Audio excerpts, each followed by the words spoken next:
In this video, I am going to finish up the Quilt Along quilt.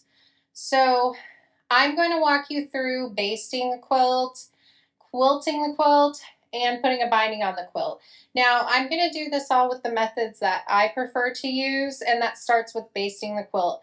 I like to use the tabletop method, so you can see here I have a folding table set up, and what I like to do is use the folding table, some bandy clamps, and some 505 spray to baste my quilt. There are other methods for basting a quilt. If you're not comfortable with this method, definitely check out some other methods for basting a quilt. You don't have to use spray if you don't want to. You could use pins. There's a lot of different things you can do to baste a quilt. But I'm going to walk you through how I'm going to baste it, some ideas for quilting, and then finally binding the quilt to finish it off. All right, so I used 4 yards of fabric, and then I cut that fabric in half and sewed it together with a 1/2 inch seam just so that I could iron that seam flat. And then I'm going to take that seam and put it down the middle of the table. It's easy to find the middle of the table because you can feel through here and feel where the seam is on the table. So I'm just going to kind of get it even across here. So I smoothed it all out, and then I'm going to grab my bandy clamps and start clamping down.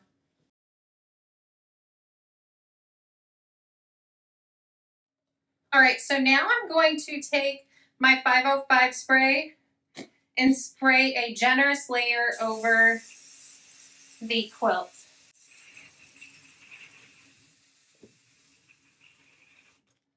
Okay, so I took my batting and I folded it into quarters so that I could lay it out slowly and try and smooth it out. So I start at the seam and I try to eyeball getting into the middle of the quilt. Now, if you don't feel comfortable finding that and getting it even, you could mark the center. I'm probably not center, but since my backing is a generous size larger than what I need, I think it'll work out okay as long as it's close. And then I'm just going to work around smoothing everything out. All right, once I think it's smooth, I'll start removing the clamps and including the backing in it, or the batting in it.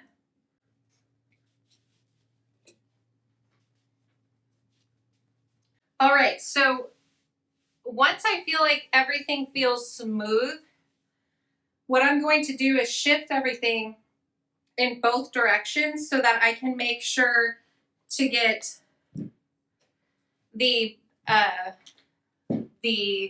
spray on the sides that are hanging over the table.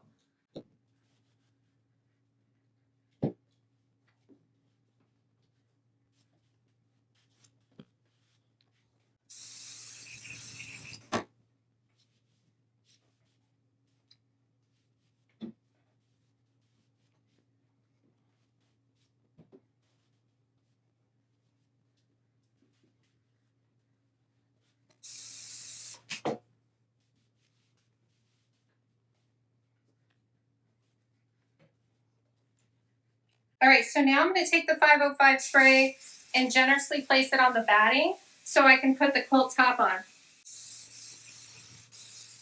So I fold the quilt in half, and then I'm going to find the middle of the table, lay it down.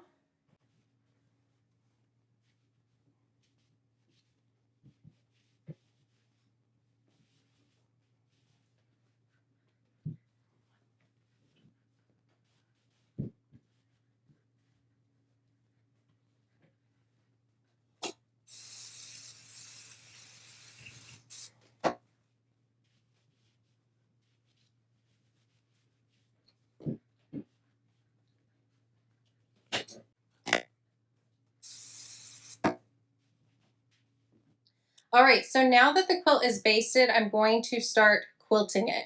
So a few things I do to set up for basting my quilt on a domestic machine is I like to grab some grip gloves, and I like to have a quilting ruler or any straight ruler. I don't use it up against the side of my foot. I just use it as a guide in places where I need to get my lines straight.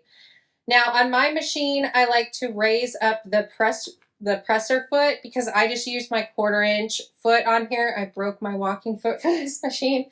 And I turn up my stitch length a little bit. I put mine close to the 3 on my machine because that's where I like it. Now, I'm going to do a little more quilting than I'm just going to show here, but the first thing that I'm going to do is quilt along both sides of all of my large blocks in this quilt. That's just to kind of stabilize the whole quilt so I can do some more detailed quilting later. So I'm going to put on my gloves and just start putting some lines right next to all of my blocks. The reason this comes in handy, this ruler, is because I have this border here, so I can't quite see how to line my foot up against the seam line for the block. So because I don't have a ruler foot on here, I'm not going to put the side of my presser foot right up against this ruler, but I am going to use it for a guide to get a straight line going toward my seam. And then after I get to the seam, I'm just going to set the ruler to the side until I get to the end of this row. It's going to take some time and some adjusting. This is a fairly big quilt for doing on a domestic machine. That's why I typically do a lot of straight lines on it.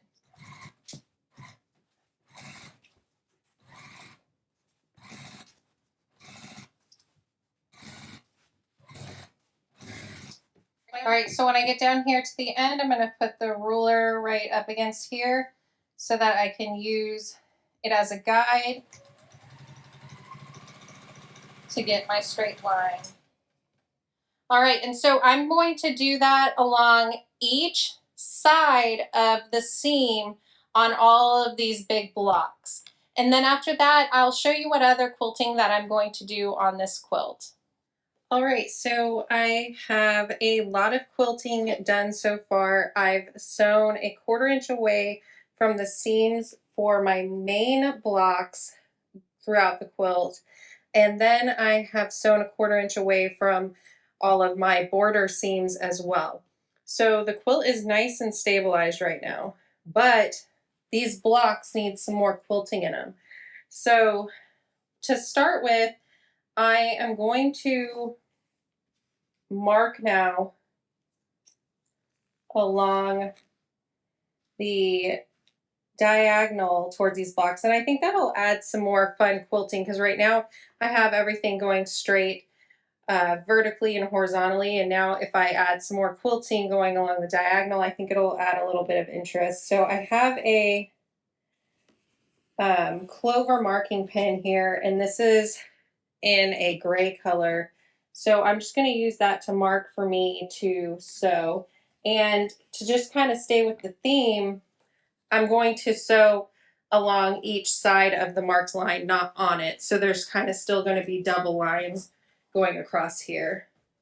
Now make sure you use a marking tool that you have used before and you know it'll wash out, because there's nothing sadder than using one that ends up not coming out of the fabric later. So I'm going to get this all marked up and do the sewing for this portion, and then I'll decide if I need some more quilting in the block here, because there's going to be some still larger areas there, and then I need to decide what I'm going to do in the houses. All right, so for the house blocks, I'm going to start quilting along the seam here on the top of the center square. I'm going to sew along the side of the seam here between the square and the rectangle, and then come down and just kind of go around the block just like I laid the logs, and just circle around the block until I get to the end. And yeah, I think that's how I'm going to quilt the log cabin portion. I think that will really help accent the log cabin look, adding some more texture through here. And then I'll just need to either decide what I'm going to do for the block up here, or see if it looks like enough quilting for the batting I used. But I think I'll probably definitely add something into the roof. I might do the background too, just because I really like adding texture to open space like this. It'll just be what I decide I have time for too. So definitely doing this to the block here. This block definitely needs more quilting in it, and I think that'll be a fun way to fill that up. All right, so because I'm not starting at the edge of my quilt, I am going to drop my needle down here to pull up the bottom thread. And then I'm able to pull up this bottom thread so that I can tie this off after I'm done quilting, because I'm not starting off the edge of the quilt, I don't want my threads to come undone, and I don't really want to backstitch here. If you want to backstitch, that's fine instead, to hold it all in place. But I like to pull up my threads when I start quilting in the middle of the quilt. So I'm going to put my gloves on, and this is a larger quilt, so how I'm quilting this log cabin area doesn't need to be the way you do it. If you have a smaller space or a smaller throat on your machine, maybe it wouldn't be the easiest to do it this way. But if you are interested in quilting the log cabin portion the way I am, I will put a little diagram up on my blog so that it's easier to kind of see how I'm doing it, because I know on here it might be kind of hard to kind of visualize how it's getting done. So I'm just going to sew 1/4 inch along here, and then I'm just going to have to eyeball it to see if I get close enough to the edge. If you want to measure this all out and follow it beforehand, that works also.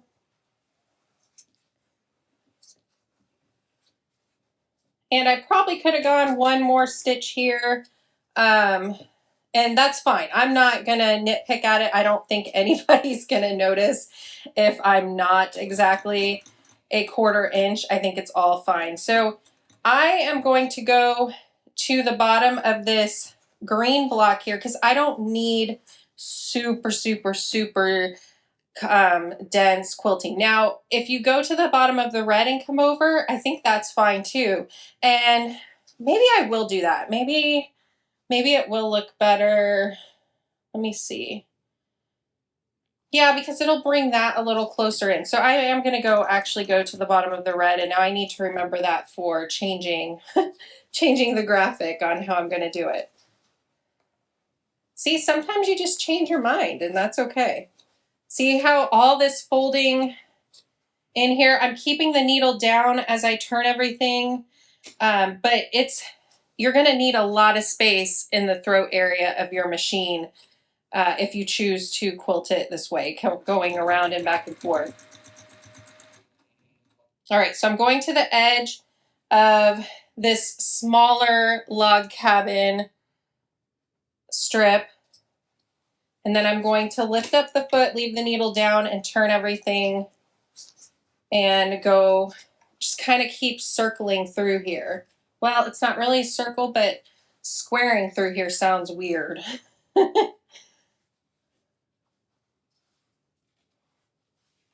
But I'm just sort of traveling along the blocks here, and I may need to sink these threads so I don't sew over them, but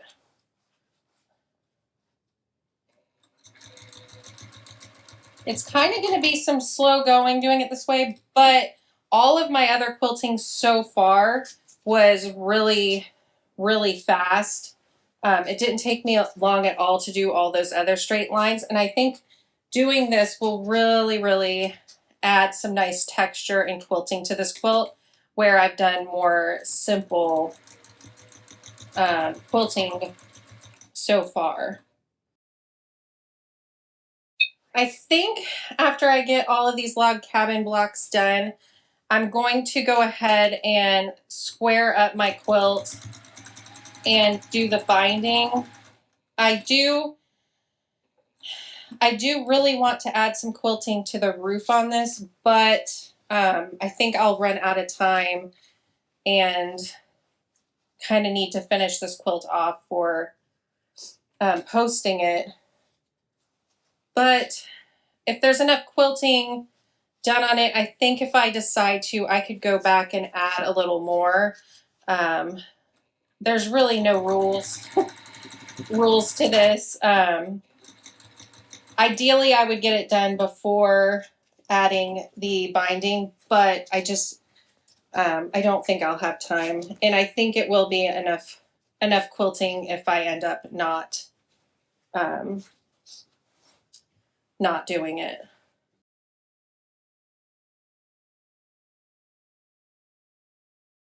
All right, so I'm just going to keep circling, squaring around, log cabining around this block, and I'll get all 5 of them done like this, and I think I'll have a good amount of quilting finished on this block or on this whole quilt to make sure that, you know, it holds together pretty well when washed and all of that when it's needed. So I'll show you how the quilt looks when I'm done quilting it, and then I'll show you how I like to bind quilts. I know everyone has their preferred method, and if you have a preferred method, you can always do all of this, the quilting, the basting, the binding, the way you prefer. It's just to give some ideas on finishing, and you could also use this video to keep you company as you finish up your Pathway Home Quilt.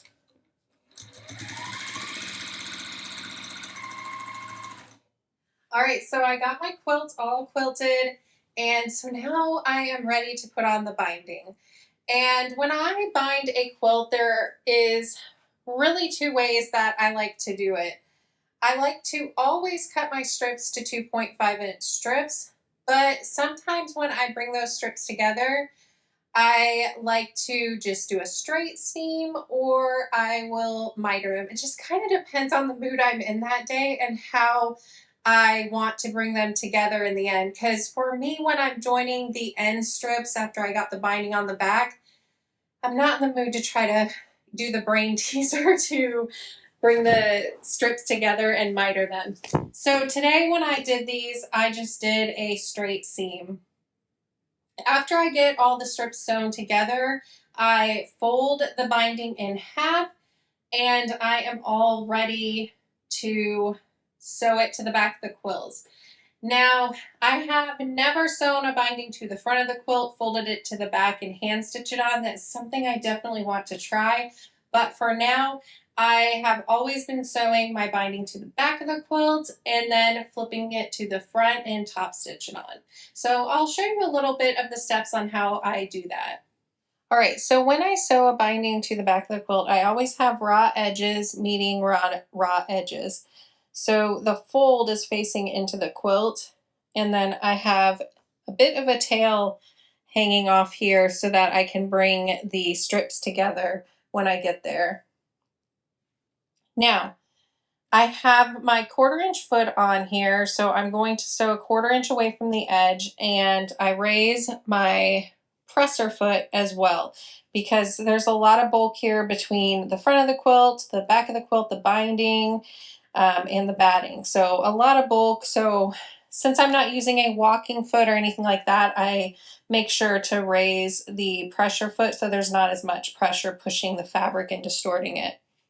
So when I'm ready to start sewing, I back stitch here just to hold it in place for when I get to the point where I'm bringing the tails together, just so that I'm not undoing stitches by tugging on it or manipulating it in any way. So I'm just going to start sewing the binding in place here until I get to the first corner. And you can see I'm wearing one of my grip gloves as well, just like I did when I was quilting, just to make sure that I can hold the fabric in place really easily. It's a lot of fabric here, a lot of quilt, so I feel like it really helps me feed it through evenly a lot easier.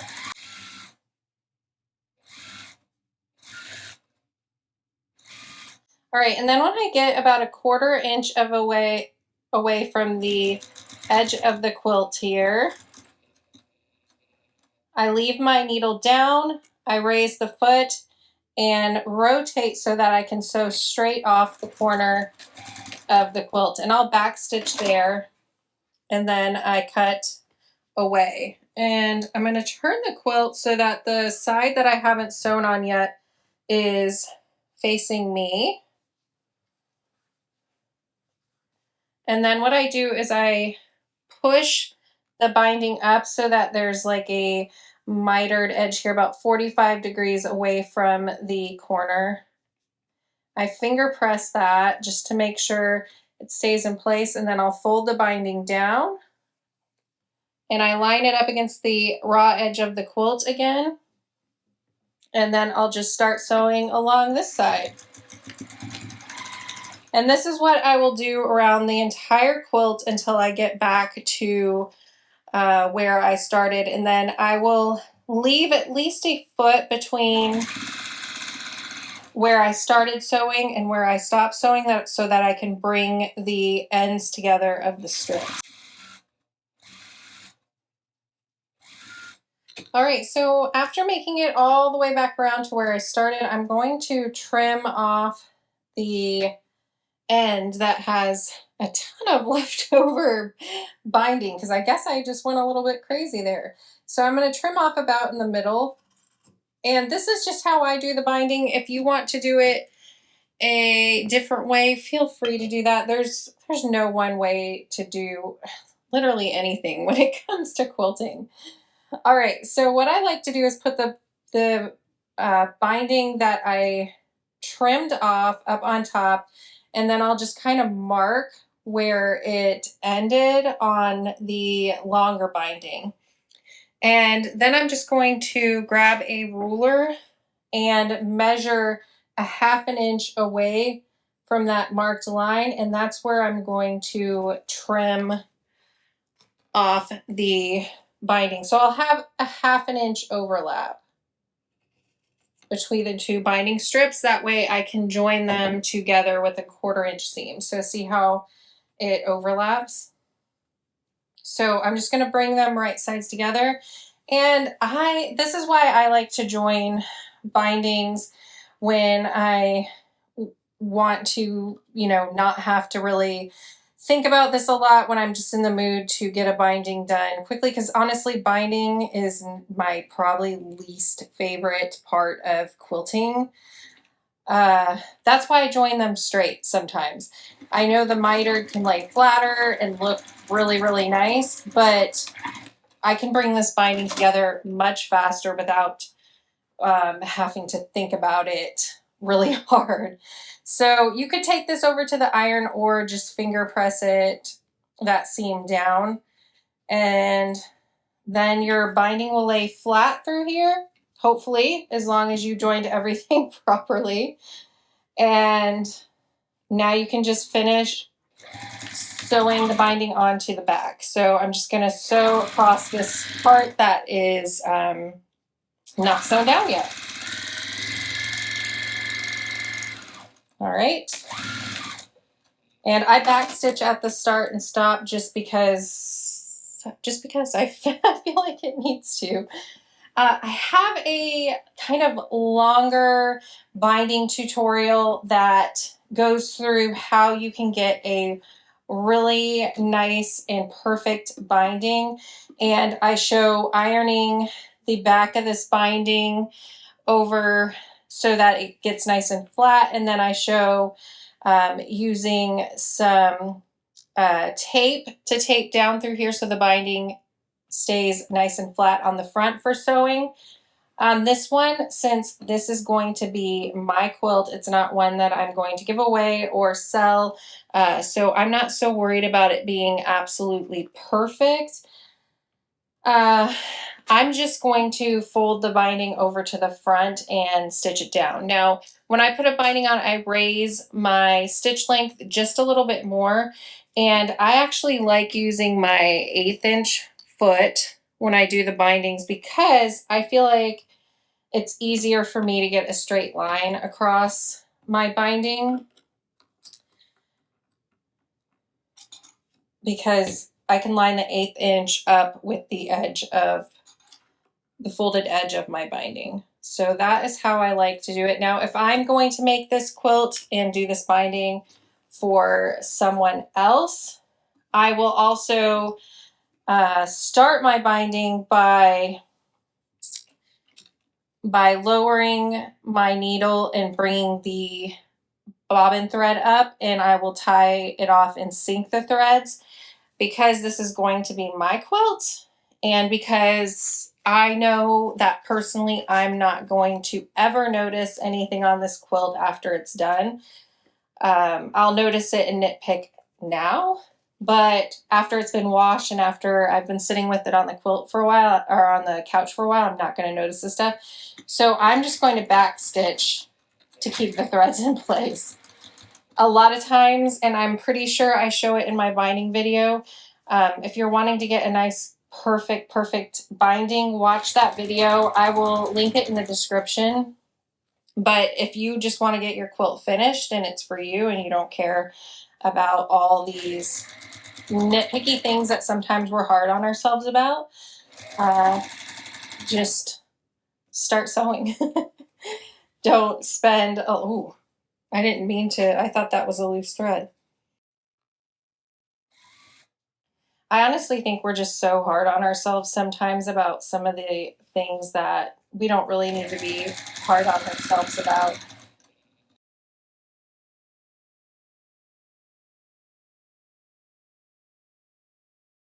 All right, so then I get close to the edge. And what I do here when I don't have the binding already either clipped with Wonder Clips or something like that, I will start folding that mitered corner in and hold it in place while I'm coming to that corner. Now, usually I have a stiletto over here and I'm not seeing where it is, so I must have taken it somewhere else, but I have this turning tool. But the stiletto honestly works really well here to hold this in place without having your finger over there, because that's kind of, I mean, you don't want to put your finger right out where the needle's going, right?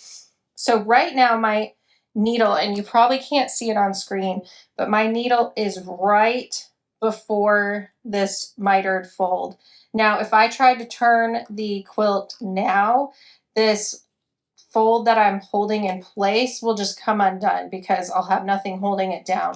So I'm going to take one more stitch so that it's up on the fabric of the binding that's going in this direction, and that'll hold it in place while I turn the quilt. So I'm going to leave the needle down to hold everything in place and raise the foot and just turn the quilt, and then I'll start sewing down the next edge. So that's how I finish off a quilt that is kind of a no fuss binding method in my opinion.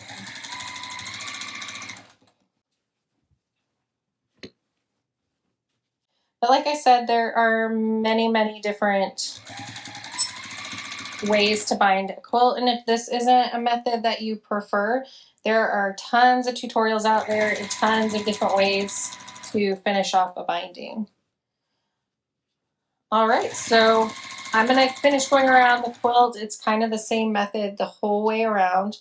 So I will meet you back and show you the quilt all finished. All right, here is the Pathway Home Quilt Along quilt all finished. It has been quilted, the binding is on, everything is completely done on this quilt. I had so much fun sharing this quilt with you, walking you through all of the steps. It was a blast for me, and I sure hope you had fun as well. If you did complete your quilt and would like to share it, I would love to see it either in email or you can share it in the Facebook group. And if you have not completed it yet, that is okay. These videos and blog posts will stay up for you as long as needed. Well, really, they'll be up forever as long as YouTube is still around. All right, well, I had so much fun with this quilt along, and I hope you did as well. Leave me a comment below and let me know where you are at in the process. I would love to hear from you. Thanks so much for watching, and I'll see you in the next video. Bye.